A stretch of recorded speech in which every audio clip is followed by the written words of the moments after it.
Marco Reus. Daniel Malen! Wonderful! Fantastic from Reus. Jude Bellingham, that's excellent. Jude Bellingham, this is absolutely brilliant. Jude Bellingham! Absolutely magnificent. Reina, brilliant from the American. Just like that. The best of clearances. Oh, what a volley!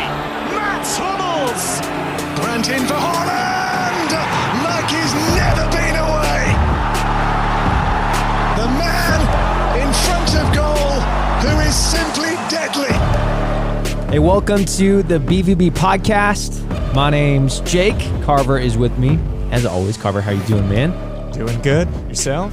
Good. It's been a pretty good weekend. I had the day off yesterday, so it's kind of this is like my Monday. We're recording on Tuesday. If you haven't picked up on that yet, but yeah, pretty busy, good weekend. But I forgot to do my whole intro after nailing it last week. Thank you so much for listening and hanging with us. You can find us on your preferred podcast platform by searching the BVB podcast. You can also find us on YouTube or Twitter and Instagram. If you want to give us a follow at the BVB pod, it's a good way to get involved with the show too, because we like to answer Twitter questions and just kind of be in this whole thing together. And we like it when you're a part of the show too. It makes it a lot better. So again, at the BVB pod, you can reach out on email too. If you email us, the BVB podcast at gmail.com. And I already asked you how you're doing, but yeah.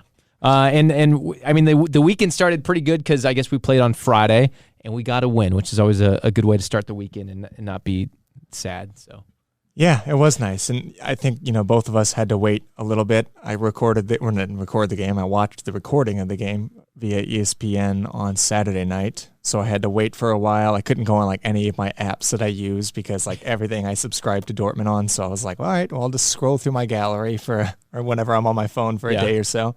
But yeah, it was nice to see that we got a dub, Coming after that last week, it was going to be interesting to see how this team would respond against a team like Stuttgart. So yeah, I did see a slight spoiler that Brandt subbed on. I was trying to I was logging off Twitter and stuff and putting my phone on Do Not Disturb and before the game had started, but I wasn't going to watch it till later in the night. And I did see that Brandt subbed on so quick. I was like, what is going on? But I turned off my phone and put on Do Not Disturb and everything. And got a text from my brother later and he hadn't said anything about Dortmund yet, but I was just like, I haven't watched the game yet. And he was like, I was literally about to say something about it, which we'll get into, but it was the Gio injury is what he was going to mention, I'm sure.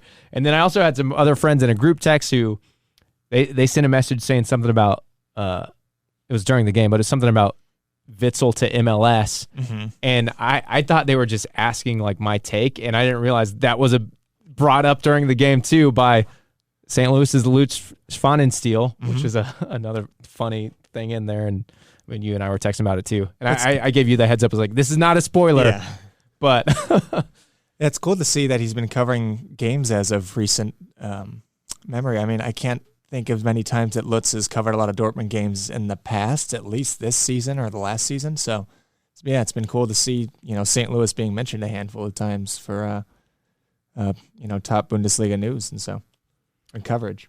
Yeah, so as we said, we got the win. I was watching the highlights, and at the end of the video, they were like, "Oh, Dortmund's," or how they phrase it. It was like Dortmund's back on track. I was like, I don't know about that because it's like we might be able to jump back on track for a hot second, and the next week we're going to derail again. So who knows? And just make the gap even bigger. Yeah, 9 points now. But yeah, I mean, going into this game, it was Friday afternoon. Of course, we watched it late, but how thoughts going into it, seeing the lineup? Yeah, I mean, so it's a little bit what we predicted from last week with the back four, this time a 4-2-3-1, which is what Rosa has been running a lot at, his recent employers before us, like Salzburg and Gladbach. So maybe we could get a little bit more of a glimpse into what Rosa's tactics and play style might look like. And I think we looked a little bit more in sync as opposed to last week at Leipzig, which is good to see. So, yeah, back four with Hummels and Akanji as the partnership in the back two, Guerrero and Chan on the wings in the back, Dahoud and Bellingham as the two holding pivots, and then Royce, Reina, and Hazard as the attacking three to support Haaland up top. So, yeah, I mean, I was feeling decent. I predicted a 2-1 win last week, so it was going to be a tough one. But I also want to say real quick that I was once again incorrect with trying to predict injuries for an opposing team. Borna Sosa, I thought he was out. I had two different sources that say he was probably going to be sidelined for this one. And then here I am seeing him start, which I did the same thing with a few players at Bielefeld a few weeks back. And it's like, maybe I should just stick to predicting what Dortmund are going to look like because I'm 0 for 2 on this one. They did have their striker was out, and yeah, maybe that did help us because they had so many chances in this game. And we somehow managed to keep a clean sheet. But yeah. Kovacic is who we're linked to. Actually, he's a person that's been out. So yeah, it would have been interesting to see him play. I mean, to see how much he lines up against a team like us, and maybe he could perform at that kind of level. But still, I mean, Stuttgart were very dangerous. They created a lot of these chances in this game, and I think a clean sheet for them is kind of undeserving if it weren't for Kobel's, incredible saves in this game, as well as them just wasting a lot of chances. Yeah, we'll do we did have a Twitter shout from our buddy Nate, who does the Borussia STL, and his question was, who paid off Stuttgart to miss all their chances? Because it was like, there was a lot, and they also had a handful of Borna Sosa had two different opportunities to score incredible goals. I mean, one with his right foot, which is, his weaker foot outside of the box, which forced Kobel into an incredible save.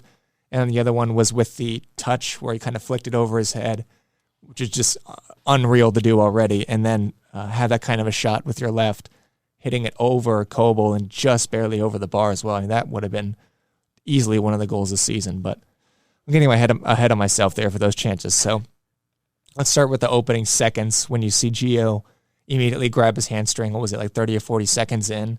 Yeah. And it zoomed in real quick when he was kind of signaling, and Royce was he just grabbed Gio by the neck, and he was like, what are you doing? And then Gio was looking at him like, it happened again. And it looked like Royce was just going oh, for fuck's sake. Which, it's not, it's funny, but it's also not funny because it was very sad to see. The further, he kept walking off the pitch and kept getting more emotional. And by the end, when he was walking up the stairs, he was just completely wet-faced and red. And I was like, that sucks, man. I really feel for him. Yeah. It's crazy that you'd almost expect this short, the first game after his return, which we did see before. So it's crazy that he had been playing and then played for the USMNT, and then this happened now, and it looks so. I don't know. It didn't look like much, and obviously, that's how hamstrings can happen though. You can just be running and something pops or snaps or whatever. It's never happened to me, so I don't know how you describe the feeling, but something happens, a little click or whatever.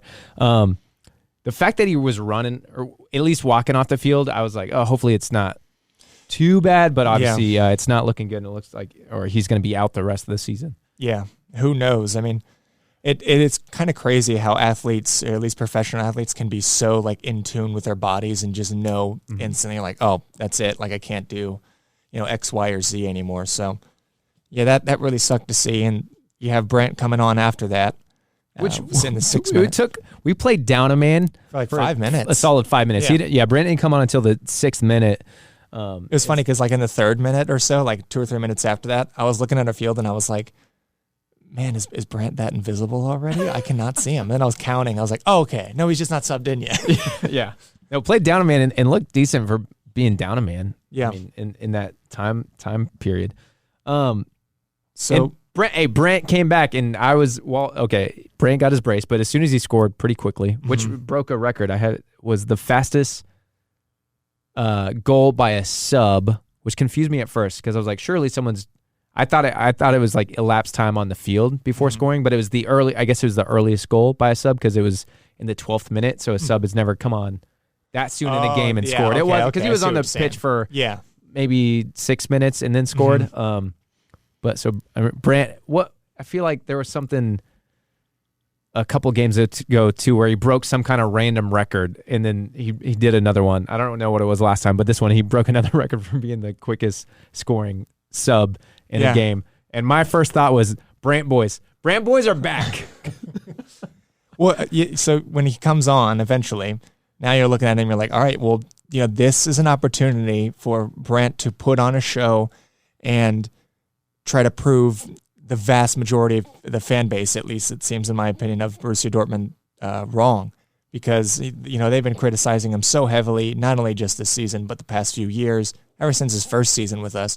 And, rightly so in a lot of instances. I think he has been really had his major dips in form and everything. But, yeah, this is a game where he just has an opportunity to really prove himself. And he did. He came on and finally got back to full 11 on the field. And we were able to control the ball pretty well and have a lot of chances by ourselves. I mean, besides even just the early goal, we had, I think, like 2 corners before that, or at least one.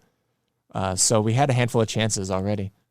I also liked Haaland. I know it would have been nicer to see Haaland score and get a goal in this game, but I like that he got an assist, especially so early in the game. And then off that Brandt goal, or right off the bat with that Brandt goal, I really enjoyed. One thing that stuck out to me was Jude running up to Brandt and like grabbing him by his face and be like just like hyping him up. And you just see this.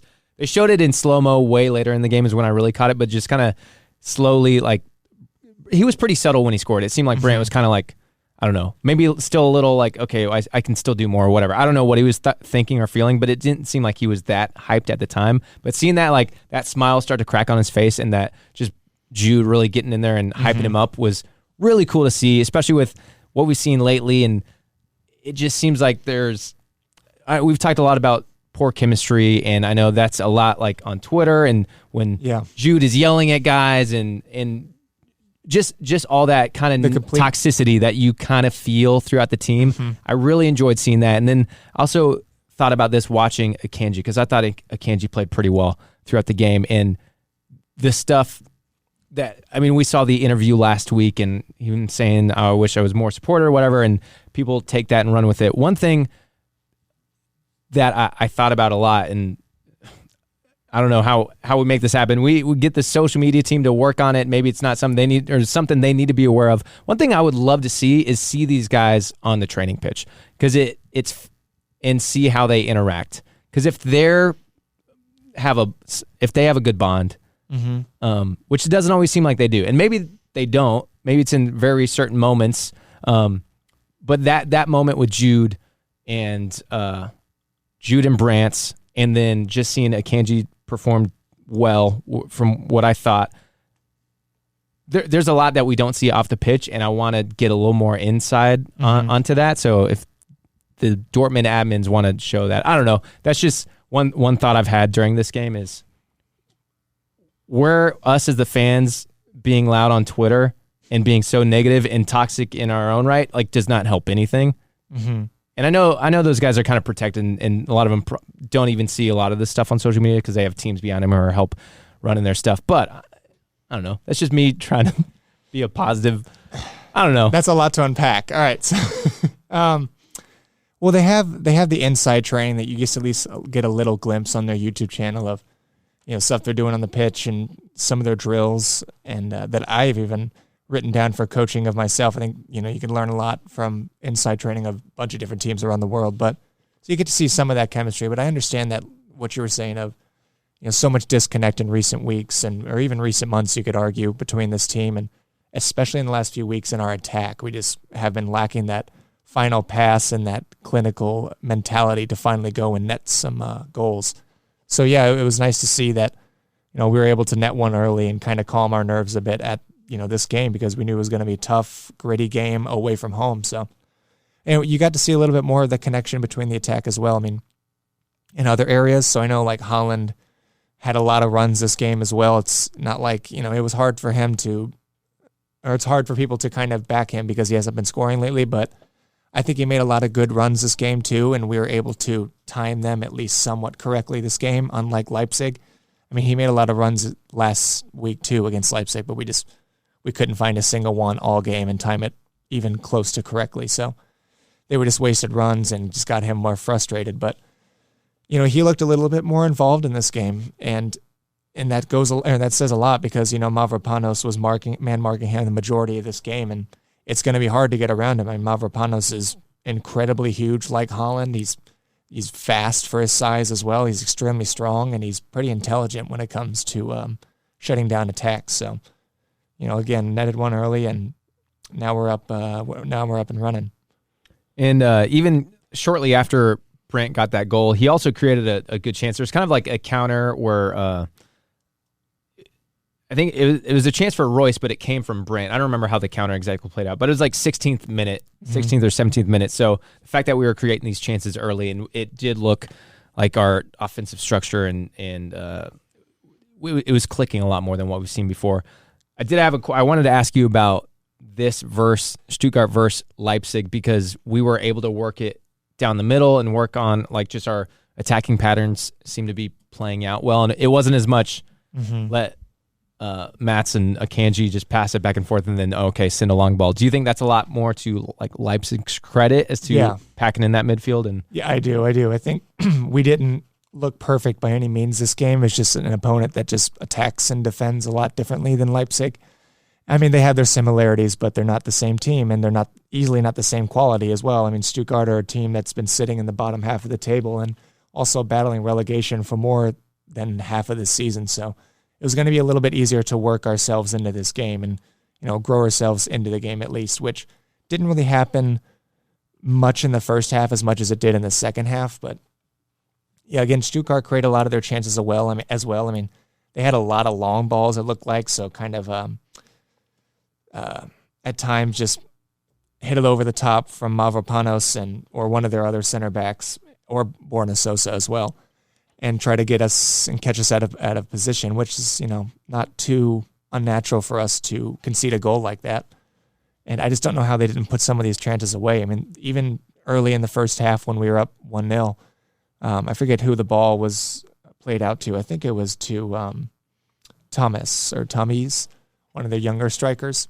And it was a brilliant ball over the top, and he was one-on-one with Kobel, but just could not finish. He chipped it too high and went over the goal, and you're up easily 1-1 at that point if you're Stuttgart. So I don't know how they put that away, or they don't put that away. Yeah, I think that's also just seeing the difference between playing Leipzig and Stuttgart. Like, Leipzig was clinical. They played us perfectly. And Stuttgart was not clinical. They had so many chances and just couldn't put them away. I think there's a lot of credit to Kobel. He had that great save at the end from Sosa, which was a crazy shot. Or that wasn't his save. That was the one that went over him and hit the bar. But like that one, I think on that opportunity you're talking about where his one-on-one, he did really well to come out early and just be big and kind of, I mean, obviously the guy could have done a lot better to maybe work it around him, but credit to Kobel on that too, and some other saves, and not even like shots on goal, but there was a couple. I think there was in the 17th minute, he had a great one where, again, almost one-on-one, but the guy was out wide and he was trying to cross it like across the sixth, and Kobel did well to stop the cross, but just a lot of good stuff by Kobel. Yeah, Kobel had a great game. It looks more and more like a bargain every single game this season. So, so we go into half one up. Come out the gates with, we didn't even talk about Dahoud getting his injury. So, with his shoulder problem, we're going to give injury updates on everyone here right after covering the game, But yeah, now Dahoud comes off, so we have 2 of our 5 substitutions used in the first 30 minutes just because of injury. And then we're going out of the second half, and you see Zagadou coming on for Hummels because he picked up a knock apparently. So now you're looking at 3 injuries in one game, and it's just, I was saying before we started recording, but it's beyond words at this point. Like, I was using the terms weeks and months ago, like it's just beyond parody and comedy that, the injury list that Dortmund has throughout this entire season. But now it's like, I don't even know what to say. I don't have jokes for it. I'm not even sad really, because I don't have any more tears to weep. It's crazy. And we've seen it so many times.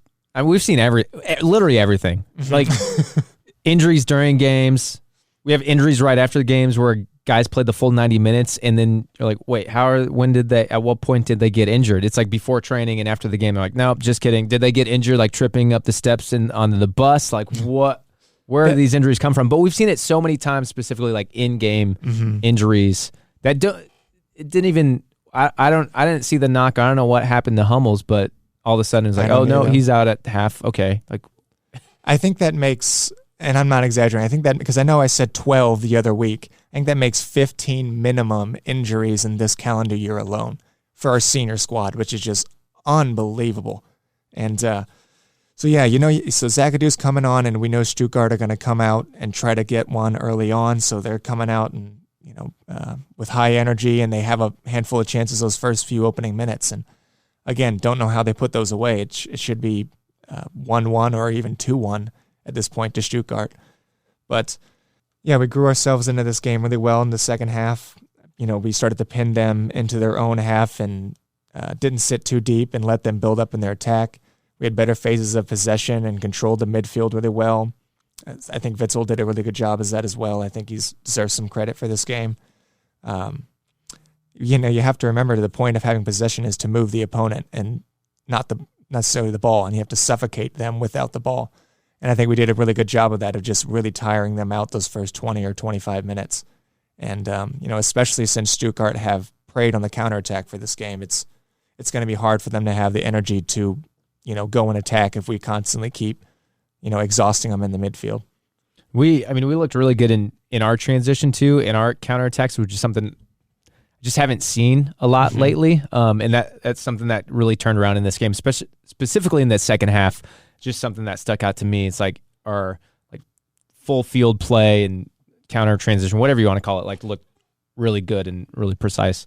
Yeah. Especially, you're seeing those balls from Jude that he was sending. The first goal was that great start from the great ball from Jude, but throughout the game, Jude, by the way, I just have a note, so I don't have all my note says is Jude is everywhere. So I don't have one specific moment because it happened multiple times, but the dude is just everywhere. It's a good synopsis of what his entire season has been like. The man's incredible. But yes, the more this game went on, Stuttgart just looked more and more exhausted. They had tired legs, and we just kept stretching them more and more as well. And if they ever did win possession, we'd either win it right back, which was awesome to see, or if they tried to launch those long balls again. Zagadu was just everywhere in the back line and able to really utilize his speed and body, which is what I've been trying to tell people for a long time about him. It's just, when he's on his day, he's one of the really underrated young center backs in Europe, in my opinion. But, at the same time, whenever you want a new contract with your team, that's when you're going to be playing at your best. And I think Zagadu's kind of been getting hints of recent months of if I don't really clean up my act and try to be, less injury prone, I'm not guaranteed another spot here for a contract. So, I don't know what this might be a hot take answer, or I'm going to ask you a hot question. It might turn into a hot take answer. Akanji and Zagadu playing well in this game. Do you think they're playing well? I think I know a Akanji answer, but is it more of a playing well so I can get out of here, or I want to play well to better myself in Dortmund's form? I think probably Zagadu is the one that's saying I want to prove myself and try to stay here. Can't say the same for Akanji. Maybe I'm wrong, and I hope I'm wrong, but it just feels like in the last 2 to 3 months when we keep saying, I think we've had 2 meetings with him for contract extensions now, and he's turned down both of those offers, at least one of those offers.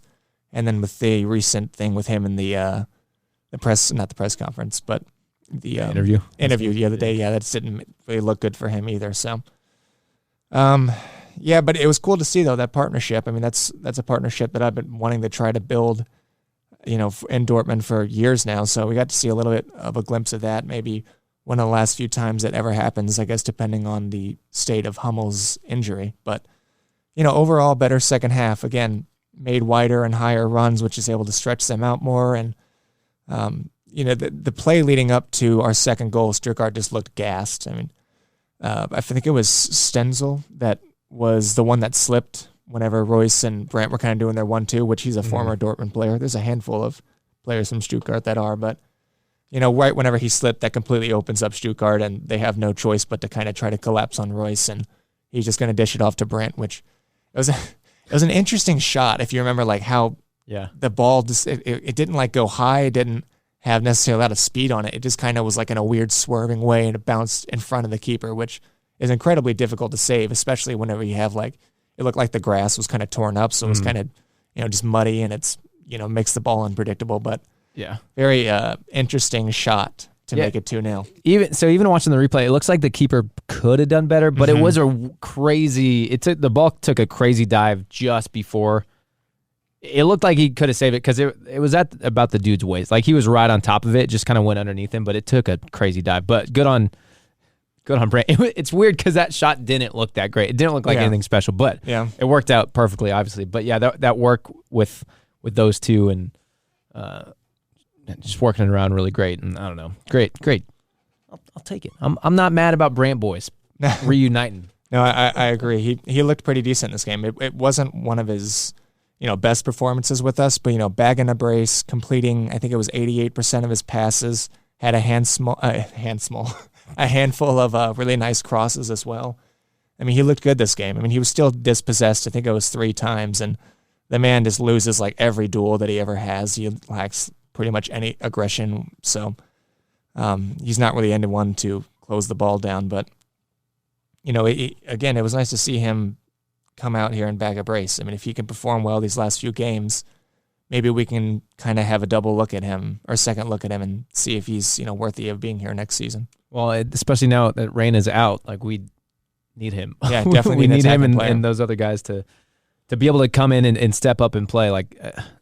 But it's not just in Brandt though. It's also like all of our players. I mean, we are still lacking a lot of inspiration in our play. At times we're lacking a lot of creativity going forward, which is crazy to say given how many creative players we have in attack in this team. But yeah, again, still looking just pretty uninspired, and I think we need a good look at the squad this summer and see who really wants to be here. But are there any other individual performances that stood out to you besides Brandt? I mean, I did like Haaland a lot in this game. I thought he was making the good runs like you mentioned earlier, and just as I mentioned before, getting that assist and so early on, I think was really big because you kind of saw a different attitude from him, and which I think helped in the full game to give him the encouragement to make runs or want to keep pushing. So I liked what I saw from him. Obviously, Kobel was huge. I already mentioned I thought Akanji was really good in this game, and Zagadou as well. And on the note of, I asked you the question about Zagadou earlier. Like he definitely has something to play for if his mind is, I want to make it happen in Dortmund. I want to stay here. He's got a good opportunity with next season and Sule coming in too. And we've talked about Hummels being an older veteran now. It's like there's a spot to take. Obviously, we have all the connection with Schlotterbeck, but still a chance and a spot to grab. Yeah, and it's not like he doesn't have the ability to go and be the kind of player that we want him to be. He's got a lot of the physical attributes that you would want in a center back. I just think at times he has just a lot of these mental lapses. I mean, he can be pretty careless on the ball, and I think this game he looked really alert, which is, that just elevates his game to a whole new level whenever he's mentally on it. And at the same time, he made a lot of vital stops, and sometimes he can have those mental lapses in his defensive awareness. But I think this game, too, he was really alert on the defensive end as well, not just on the ball. But, I think whenever Koulibaly made that run and they launched it forward, I mean, he was so quick he made Koulibaly almost not look slow, but he looked quicker than him to react and just completely bodied him out. I didn't think that play was a foul whatsoever. It's just being simply outbodied by a physical presence like that. Yeah, there was another. I guess there was a specific moment, but kind of comes down to style and what we've been doing a little bit lately, where we play this back four, which transitions into a back three, especially with Chan playing on that right, and then we have Hazard, who will drop back as a wing back. But I don't remember. It was earlier in the game, and they had a good chance where they got in behind us, and I think in part it was Guerrero who was pushing up on the wing. Yep. We might have transitioned in the back three, and they got it over. I think it was Akanji. Akanji. I know what you're talking about. I don't know if it was a cross or something, but there was this moment you saw Akanji and maybe Hummels both looking left of the field, like where the ball came from, and almost expecting Guerrero to be back there. Which you're setting up Guerrero to fail in those opinions or in those situations. Because he's just not a left back. He's not a full left back that's going to be tracking all the way back in those situations or staying back, because you want him to be at his best, which is at times a creative midfielder. So he's going to be pushed up the field further. And, yeah, you're going to get exposed like that because I know exactly what you mean. They were looking over their shoulders like, oh, shit. There's no one back there. Yeah, but I think that's also kind of on Akanji or whoever's on that left side. Like, you got to be aware to make sure you're covering that space when he's going forward. And that's kind of a mishap on both parts. Like, Guerrero should have been back in time, but at the same, also Akanji needs to be tracking and knowing, because they were just two sitting like flat-footed in the middle, just like expecting him to be there, and that's just something. Yeah, you're gonna be on top of. You're gonna get ripped apart like that too if you're not extremely disciplined by a team like Munich. I mean, Stuttgart, whenever you're launching those balls forward, they didn't have many attacking options to really put those away. But when you're going against a team like Munich that can ping those balls over the top, and then you're looking at players like Gnabry, Sané, Lewandowski, Muller, all those players would net those chances 9 times out of 10. It was that one-on-one chance where he kicked it over the goal. So against a better team, they're going to put that in easily. So yeah, I mean, you're looking at this Saturday now, and you're thinking like this is going to be a really good moment to try to prove yourself of, can we even go to Munich and at least compete? And I'm not asking for a win in Munich because we all know how incredibly difficult that is, but it's going to be a big tell this weekend of how we're going to perform. Yeah. Do you want to jump in Wolfsburg or like talk injuries? I mean, go hand in hand. We'll start with injuries and kind of make our way there. So yeah, we already mentioned Gio. He came out in the first few seconds, and it looks like he's going to be out for the rest of the season, unfortunately, which is just heartbreaking. I feel for the kid. I mean, he played 10 games this season in total for the league, and I think like 6 of those were starts. Just crazy. Especially coming off last season. That was pretty... There's going to be a few players that we're looking at to see that like are really going to explode this season. I would have been like Gio's going to be one of them. Moukoko was going to be another. Those two, I really thought were going to get a lot more time and just explode, What? Okay, quick question about injuries. We talked last week about I don't know if we talked about it on the podcast, but you and I definitely talked about the physio, the team's physio, who they're letting go at the end of the season, bring someone new in. What do you think the mentality or I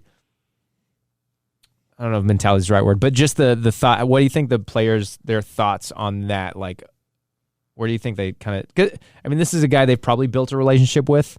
I mean, it's hard to know, but what do you think like goes through their mind with that? Like, is it like, oh, we're going to get this new person in, I don't know how much I trust them, or do you think they're kind of, oh, this is going to be a good thing? Maybe it depends on how much you've been injured throughout this season, but. Yeah, and I think he's been here for like 16 years with the team, Thomas Zetzman. But I've also, you and I both posted about it, and I forget which source it was at the time. I should have remembered. But I also heard a quote from Rosa saying that's probably fake. So who knows what's happening? But I would imagine if it is true, maybe there is some relief with those players because, there was a handful of instances this season where players would go to other countries to get, their treatment, whether it be Gio in the States. I think Haaland was outside of Dortmund for a while for his injury, if I'm not wrong. At least 1 or 2 other players as well. So so Gio's going to be out for the rest of the season, unfortunately. De Hood has got the shoulder injury. Definitely is going to be out against Wolfsburg. And I think they're going to need another look at his injury to see if he's going to be out for the rest of the season as well. If he needs surgery, from what I've read, he'll definitely be out of the season or for the season as well. And then there's more. You would think after one, they'd be like, all right, let's go on to the next segment. Finding out 2 guys from one game are going to be out for the rest of the season. Mats Hummels, the Bundesliga news website, states that he'll be out for at least a few weeks. So, do you know what that injury was? I don't. I think it was just something in his knee, if I'm not wrong, but I could be wrong. And so he's out for a few weeks. We leave Stuttgart with not only 3 points, but 3 injuries. It's incredible. And then just today, again, we're recording this on Tuesday, we saw the news. My positive takeaway is they did not specify for what, but Rafa Guerrero missed training today. No further details on the injury are known yet, but yeah, he missed training. Maybe he just was feeling a little under the weather, and he'll be back and he'll be fine. But with that, it was also reported that Schultz and Pashlack were both in team training, back in team training today. So someone, I did see one of the responses on Twitter was someone's like, "Oh, great, our starting fullbacks are back at it." Yeah. Passlack We had and those Schultz, 2 games where they started. And played well. We're going to get 2 clean sheets in a row again if we start with Passlack and Schultz. That's the key there. We got to go to Munich with those 2. Oh, okay. Well, on Pashlack, if he is back this weekend, what have your thoughts been on Chan? I guess this last game, and I think Chan looked well. I mean, he didn't make a mistake. He didn't try to dribble anyone and it getting taken off him this time. But again, we're playing Stuttgart. But yeah, no, I agree. He looked a little bit more cautious. Although he did make a handful of really good runs. I think it was in like the 78th minute. He made a terrific run all the way up the field and just dished the ball off to Haaland, which Haaland didn't look like he was really in sync with what Chan was doing, which is kind of surprising. But I guess it was a little bit further than his reach. But yeah, Chan had a good game for sure. So Wolfsburg, we'll jump into that next. Wolfsburg been struggling a hell of a lot this season.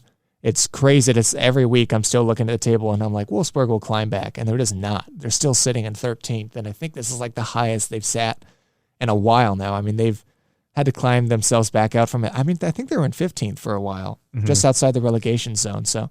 Yeah, I thought beginning of the season, because they were playing Champions League, so I thought that was hurting them, and then once they got knocked out of that, they'd be able to kind of turn things around in the Bundesliga, and it's just been rough. And after they fired their first manager, which his name's escaping me, but then they hired Florian Kohfeldt to replace him, and I honestly thought that was a really good appointment for Wolfsburg. I mean, given he did a lot of great things with Werder Bremen before they were relegated. So, I mean, although he was also, I think he was relegated when he was with Werder Bremen, so... But still, I think he really overachieved with that team. So you would think Wolfsburg would pick up some form, which they just really haven't. They've been inconsistent, or if they are consistent and they have consistent spells, they're consistently bad this season. And even on paper, you would look at them and you'd think, this is a team that's at least probably in Europa League. I mean, they have a lot of good players, but I mean, they did beat Bielefeld in their last game. I think it was 4-0. So. Coming off 3 losses, and then they were able to get that win last week. So, which will probably give them quite a bit of confidence.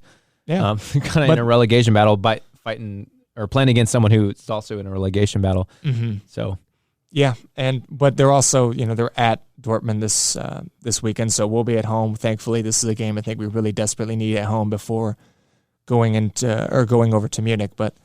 They lined up with the majority of the season as a 3-4-3. That back 3, in my opinion, of Wolfsburg is very solid defense. I think they have the 2 young center backs, Lacroix, if I'm not wrong. He's the French young center back, and then the mid center back is escaping me. And then, of course, you have John Brooks on the left. So, and then you have Max Kruse from Union Berlin recently went to Wolfsburg, and then you have one of their newer signings as well, Jonas Wind from Copenhagen. And then those 2 are supporting, in recent weeks, one of their new strikers, their younger strikers, Lukas Nemcha, if I'm saying that correctly, probably not, but he also bagged a brace in that Bielefeld game. So, maybe Wolfsburg can pick up some form. I don't know, but I'm also predicting that we'll probably come out this one, or usually perform really well against Wolfsburg. So, I imagine a win. Do you have any score predictions? I'm going to go with 2-0. Again, I think we'll just be able to play solid. I think we're going to have some confidence coming off that last game and be able to really put it together in this one and win 2-0. I'm curious on lineup again. I like doing these lineup predictions that I keep throwing at you, but I'll give some. I'll throw some predictions in there too. I mean, I think the team kind of picks itself. I think with the injuries we have, it kind of does. Yeah. Obviously. For my prediction, I think Wolfsburg, since they're just so dysfunctional on a consistent level this season, I'm gonna go for a 3-0 win for us. Okay. I think we'll net one early because we'll be back at full capacity, and this time we'll have the energy and hopefully learn from our mistakes against Leipzig and net one early. And that way, I mean that in that time, it'll just set Wolfsburg into a spiral downwards for the rest of the game, and then we'll probably just net another one in the first, and then one last one in the second half. So as far as lineup, I'm going to remain confident in Guerrero that it's nothing crazy and that he will play, because there's been other times where we thought he was injured and then he started. Guerrero, Zagadou, Akanji, Chan. So you're going with a back 4? Yeah, I think I'll probably go with the back four as well. I mean, just because Rosa fancies it. And then you're going to have Bellingham and Witsel as the pivots. Yeah. And then probably Royce Brandt and Hazard, and then Holland. Although I'm still going to say it, I wouldn't mind seeing Malen. I don't know if Malen netted one against Wolfsburg last time. I don't know if probably for Hazard. I don't know. Hazard hasn't been awful, but I would like to give him the chance. Me too. And then so we didn't talk about this. I just saw him because I was looking at lineups and subs and everything. We didn't mention Jamie Bino Gittins got his first team call up and sat on the bench. I was hoping, especially as the game progressed and we were 2-0 towards the end, I was hoping that he'd get a chance to like make his full first team appearance and debut.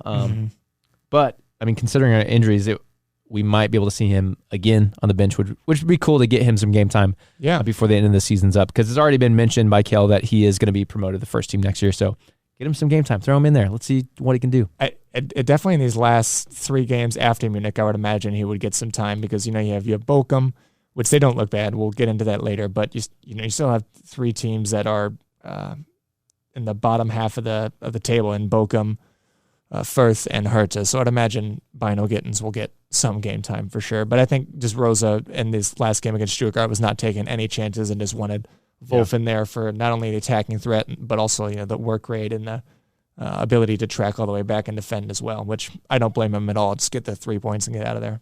Yeah, so let's net 3 early at home and then put Bino Gittins out there. So Wolfsburg will be this Saturday morning at 8:30 Central Time. Not 8:30 a.m. in Germany. They're like, no, not really. German listeners. I'm going with the 3-0, and you said a 2-0? Yeah. Either way, I hope for more. Yeah, well, me too. Another clean sheet for Kobel and 3 points to hopefully finally give to the home fans for first time in 2 years now. Ooh, that'd be good. Yeah, if we can win 2, I mean that's what we need it. Mm-hmm. We need some more confidence. I think that game gave us some good confidence winning on the road, but yeah, we need some more confidence. We need a lot of confidence going into 2 weeks from now. We need a lot of more than just confidence going into Munich. We're going to need a miracle. Yeah. We need Holland to catch up on his goal ratio that's fallen behind. So next week, we're not even going to recap Wolfsburg. We're just going to have a prayer session for an hour long. We'll have some candles going in here. Yeah, but hey, thanks for hanging out and listening as we talk Dortmund, as we do every week. My name's Jake Carver. Yes, thank you for having me, and excited for the weekend. Oh, yeah, real quick. I'd mess it up again. I went right to the Carver outro. Bye. But follow us, Twitter, Instagram, at the BVB Podcast. If you're not listening on your preferred podcast platform, please do so. Please throw us a little rating. If you want to say something really nice and leave us a 5-star review, that would be fantastic. On Spotify and Apple Podcasts, you can find us by searching the BVB Podcast, also on YouTube. If you don't have anything nice to say, just DM us instead and don't put a bad review. Just DM us and public. We'll talk it out and we'll try to win you over somehow. I'll just pay you money until you. Yep. The end goal is us to eventually earn money. I don't know if that's ever going to happen, but in the meantime, if we can just pay you off, we'll do it. We're going to tell investors that we're really in the hole because we're just paying off bad reviews. So, yeah, that's it for this week. Thanks for hanging out, guys. We'll see you later. Bye.